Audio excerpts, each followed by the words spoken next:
ეზოფრინველებით. ეს იან სტენის ნამუშევარია, რომელიც მხატვარმა 1660 წელს შექმნა. სურათზე კომპოზიციის ცენტრში გამოსახულია გოგონა, რომელიც კიბის საფეხურზე ზის. მისი მზერა მაყურებლისკენაა მიმართული. ხელში რძით სავსე თასი უჭირავს. სწორედ ამ თასიდან მიირთმევს რძეს გოგონას სიახლოვეს გამოსახული პატარა ბატკანი. აქვე გოგონასა და ბატკანს შორის გამოსახული ძაღლი კი თასიდან დაბლა გადმოღრილ რძის წვეთებს ტლექს. ყურადღებას იქცევს გოგონასთან ძალიან ახლოს გამოსახული პატარა ლეკვიც, რომლის მზერაც გოგონას მსგავსად მაყურებლისკენაა მიმართული. ეზოში იან სტენმა მსახურებიც გამოსახა, მათგან ერთი გოგონასა და ხეს შორის დგას. მარცხენა ხელში დოქი უჭირავს რძისთვის. მარჯვენა ხელზე გადაკიდებული აქვს მოწნული კალათი.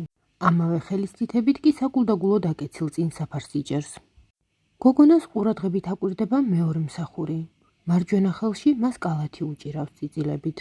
მარცხენაში კი კრუხი.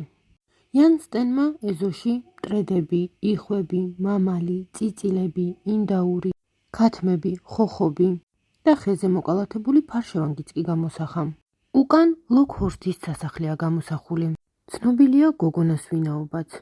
ეს იაკობა ვან ვასენაერია, რომელიც ლოქჰორსტში დაიბადა. და მაშინ, როდესაც იან სტენი ამ ნამუშევარს ქმნიდა, 6 წლის იაკობა აქ მამასთან ერთად ცხოვრობდა. ნამუშევარი იან სტენის მიერაა ხელმოწერილი. აქვეა მითითებული მისი შექმნის თარიღიც. იან სტენის ეს ნამუშევარი ამჟამად ნიდერლანდებში, ჰააგაში, მაურიცჰეისის მუზეუმშია დაცული.